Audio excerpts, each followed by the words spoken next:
IBC, Dale Gate 433 here to do a finds video. Got quite a few things here from various different sources, themes, avenues.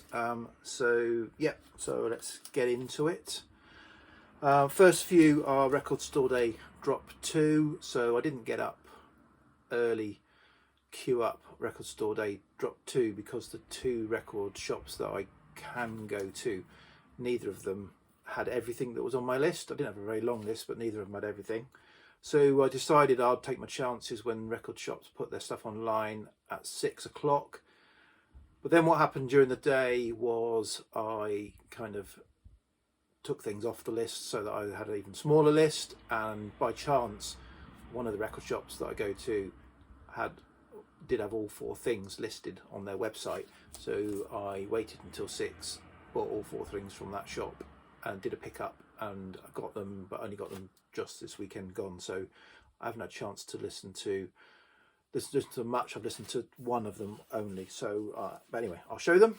So some of these have been shown by others, so I'm not going to spend much time on them. So first up is the Cat Stevens Harold and Maude soundtrack, sort of alternate cuts of popular songs. I got the orange one.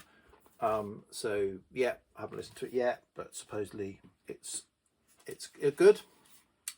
Again, this one, Bobby Gentry's sort of lost jazz style album, The Windows of the World it's been called. So I probably didn't need this. Most of the tracks on this, not all, were in the Bobby Gentry CD box set, and I've got the CD box set. It's fantastic. So but yeah, I wanted to have this, so I got it.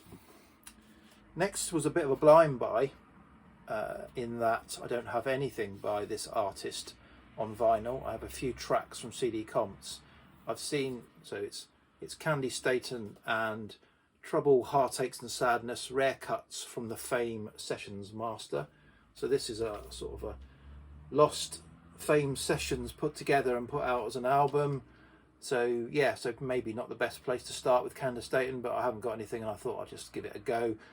John 6-inch Pianist speaks very highly of her, so that piqued my interest, and I saw this and thought, yeah, why not? So I haven't listened to it yet. Hopefully it's good. And then finally is a 10-inch, two-tone 10-inch Jerry Dammers. It's Ghost Town and theme from the Boiler. Both of these are demo, sort of Jerry Dammers organ demo versions. So the reason I bought this was for the demo version of Ghost Town. I just wanted to get that. Sounds quite interesting, amusing, novel. So happy to have that. So that's my Record Store Day purchases. Next up, there are 3 from that batch of records that I got from a colleague that were a bit of a mixed bag of kind of African stuff, soul stuff, jazzy stuff. So there's one of each here. So first up is the jazzy stuff. So there are a number of Dave Brubeck albums in there. So I've listened to this, Dave Brubeck Quartet, Angel Eyes. Nice cover there. It's pretty much sounds like that. It's a very sort of easy, I don't mean easy listening, but you know, easy kind of fairly nice jazz album. Enjoyable. Not going to blow your socks off though. Next in the sort of soul funk is this album, Black Blood by Black Blood. I think are a US band. This is a UK press on 76 on Bradley's Records. I'm not sure what Bradley's Records are. So yeah, so I think there's many sort of cover variants of this and release variants of this. It seems a lot of them have the guys in their 1976 funk garb rather than this very plain cover. So yeah, this is kind of soul funk, pretty good. Keeper, again, didn't blow my socks off. It's all the songs are, if you like, not in English. The only one I was familiar with, which I didn't know I was familiar with till they played it, was this one, which I'm going to not be able to pronounce exactly. I Amwana, which is, I was familiar with it because Bananarama did a version of that in the 80s. and so when I heard it, I thought, I've heard that before, and then remembered it was Bananarama where I'd heard it before. Okay, so that's the jazz, the soul, now the African. So the next, sort of my next experiment with the African records that were in that collection is this one. So when I showed the first one, the Tuku album, last time, Headley commented that, you know, he had a lot of time for East Coast African music over the West Coast African music, and named a few artists, and Thomas Mapfumu, who this is, was one of them. And I thought, well, there's several records by him in there. I'll have to dig that one out next. So this is the first one I've chosen. It's a compilation of the Chimurenga, which I think is the Zimbabwean. So the Zimbabwean folk or African sound is called Chimurenga. So these are the Chimurenga singles, 1976 to 80, by Thomas Mapfumu. So what these typically are is, you know, good sort of upbeat African pop songs, sound all very jaunty. What's interesting about this record, this was released, this is a UK release on Earthworks, so all the songs are sung in the native language, but they've translated the lyrics into English. So what are, you know, jaunty pop songs, if you don't understand the words, when you look at the words, often have got kind of political, social, it's quite strong political, social context, probably about, you know, Zimbabwe, while it was going through revolution, having been through revolution or whatever, where it was socially at the time. So yeah, interesting. Okay, the next two were from a market stall purchase. Both of them were about a tenner, I think, maybe a bit less. So first is this bit of, again, Blind Buy, Black Ash dub, my first dub album. I don't know if it's any good, this one. I played it. It's kind of, each track has a little bit of spoken word before it and then some dub instrumental. This one, they're all sort of drug related. Yeah, it was enjoyable. As I said, I have no other dub points of reference, so I don't know if this is any good. It was okay. As I say, I think I probably prefer reggae to dub, but you know, I'm in no way an expert, or no way a collector, or no way going to be seeking out lots of this. But it was enjoyable, and I'll need to give it a few more spins. Next up, an album I knew of and kind of wanted, and it was there, so I bought it. The Dickies, and the incredible Shrinking Dickies. So this is from, when's it from, 79. This is kind of pop punk, very sort of fast and furious, many short pop punky tracks. Original UK on orange vinyl. So the only thing I knew about the Dickies was when I was a kid, they did the Banana Splits theme in a punk style. This is kind of similar types. That song isn't on here, but it's all kind of like that. So it's really it's enjoyable, puts a smile on your face. I'm not sure a whole album, so you probably want to, you know, I could probably put a side on at a time. A whole album is probably a little bit much.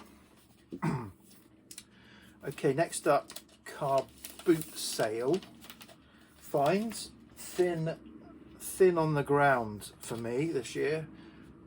Mainly as the weather's seems to have been awful on a Sunday, every Sunday, and I only tend to go to one boot sale. I don't go to multiple, so I've not given myself much chance, and there hasn't been much forthcoming. I think people are still coming to terms with going back out to boot sales after the pandemic. Anyway, I did find something the other day. Pretty Things, Emotions. So this isn't an original 67, I think it might be when it originally came out. This is a 72 press. This is a stereo press. I've got a reissue of a mono press of this, so I didn't really, well, good to have a stereo press of a sort of psychish album. So this, if you know, I'm a quite big Pretty Things fan. This sits in a kind of transition place. So this is sort of, I think it's 67. I can't. It's either 66 or 67, but I think it's 67. This is a sort of transition between their early 60s beat style and when they kind of SF Sorrow, their more psychedelic style. This sort of sits in between. It's a little bit sort of Baroque in its style, pop, psych, but I really enjoy it. It doesn't get well reviewed within their catalogue, or not as high as some of their other albums, but I enjoyed it, so it's good to pick this up. It cost me £5. I was a little bit, so it's well worth £5, but it was kind of a little bit, I've not been finding anything. There was some guy who was, I think, does house clearances, had a box of records. There was absolute rubbish in there, absolutely nothing. I dug through it all. I found this, and I thought, oh, how was that still in there, or even in there? So kind of, how much? He said £5, and I thought, surely with that effort I'm going to get it for £1. So, but he wouldn't negotiate, and he was really well, put it back, and if you don't want it. So I ended up having to pay £5 for it, but it's well worth £5, but still. So next is car boot related. So while I was at the boot sale, I often ask people, have you got any records, and they'll say no, but sometimes they'll say no. Oh, yes, I have, but they're not here. I'll give you my phone number. Or this case, yes, I have. I've got a friend who's got some, and a load of jazz. She said. I thought, oh, interesting. So I got the number, and yeah. So I had to wait a few days before I could go around there. So yeah, a few dreams of all these Blue Notes and Impulse and all that kind of thing I was going to find when I got there, and then no, none of that. It was all big band swing stuff. So lots of Duke Ellington compilations, Count Basie compilations. I've got some Duke Ellington records and Count Basie records. I don't need any more. I didn't certainly need 100 of that sort of stuff. So I picked a few out, gave her some money, and then just sort of said, probably you can either spend some time trying to offload all this individually or as a group, or you can just take it to a charity shop. I suggest take it to a charity shop, which she said she would. So I could have bought the lot, but I just didn't fancy wading through it all. If I'm honest, I've got enough that I can't wade through at the moment of stuff I want to listen to without finding a whole load of stuff that I need to kind of decide whether I want to keep it or sell it, to make a few pounds on each record. So I decided not to bother. But of the things I brought back, bit by chance, this is one of them, a 10-inch Jimmy Ducar showcase, which I picked it up, thought it was quite interesting. It's got a drill hole through the cover and through the record, but it plays fine. Bit crackly, but it's 68 years old. This is from 1953. But interesting, what I didn't notice at the time, it's got Don Rendell on tenor sax, and it's all kind of British jazz, 1953. So it was nice to have on the Vogue label. It must have been an import, because it's got, and again, I learned something. It's got special offer 500 mils, and I thought, what on earth is a mil? I didn't even know what a mil was. So I looked it up, and it's 1/10 of a cent, I think. So 500 mils is 50 US cents, I think. So I had no idea about that. So anyway, US viewers can probably enlighten me on that. Okay, so two other car boot related. So a couple of months ago, I got a number of New Zealand releases from a woman not from New Zealand. I kind of got some more records off of her, and been listening to them. These two here I probably won't keep, but they're sort of fairly of interest. So this is a live EP, Double Happies, from what I can make out. So New Zealand performance, but it says import. It's almost, I think it was a UK release of a New Zealand performance by a New Zealand band that then has been imported to New Zealand and then has now travelled back to the UK for me to get it in the UK. So it's maybe done a few miles, this EP. It's sort of punky, good sort of punky indie EP, but I might not keep it. This next one's a little bit weird. This is from 1991. It's a 12-inch single, Stormy Weather, by Upper Hutt Posse. It's hip-hop, New Zealand hip-hop, which I didn't know how big a thing New Zealand hip-hop is. This is a 12-inch single, Stormy Weather. It's got two versions of Stormy Weather. Stormy Weather and Stormy Weather Projector Dub, whatever that is. So the actual song and the singing is pretty good. It's just the hip-hop bit that I'm not too keen on, because I'm not a hip-hop fan. So, but it's quite a nice song. I probably won't keep it though. But yeah, New Zealand hip hop. Who would have thunk it? And then the last two, these are new reissues that I've just picked up that I want to do a shout out on. So if you've got this far, you need to listen. These are, you need to get your hands on these if you can. These are Decca are doing a British jazz series release, and they've certainly got 4 titles. 2 are out and 2 that are coming out that I've got on pre-order later in the year. So I picked up the first 2 and I highly recommend them. So the first one I got was the Don Rendell Quintet, Spacewalk. Sort of read the hype sticker here.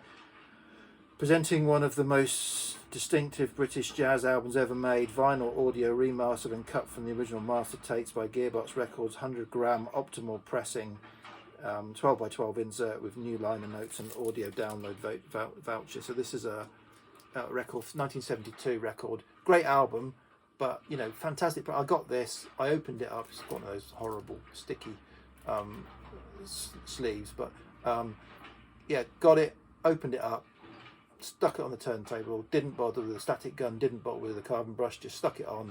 Not a rumble, not a pop, not a click, not anything. Absolutely fantastic. So I then straight away ordered the other release, where this is a comp, a double album comp of British jazz kind of royalty, and yeah, same, absolutely fantastic. So yeah, highly recommend these. The 2 others are, there's a Kenny Wheeler release, and is it the Modern Jazz Quartet? I can't remember who it was, whoever did Déjeuner sur l'herbe. Well, it's Déjeuner sur l'herbe, it's been re-released, and that is a fun, you know, incredibly expensive album to get an original of. So if it's as good a quality as these, then yeah, highly recommended. So yeah, so that's me. 17 minutes, a long one, but I had a few things to get through, and the inbox is a little bit emptier, although that's because there's 2 other versions of that up there with used records in, so this is just new records mainly in there. So yeah, I'm getting there, but I'm still not listening to as much as I should. I'm going on holiday in a week or 2, or yeah, a week or so. I'm going on holiday, hope to do a bit of digging while I'm away, and then hopefully when I get back after the summer, we'll be back to a bit more time to listen to records. Work might have gone from insane to just ridiculous, but we'll see. Okay, VC, I rambled enough for nearly 18 minutes.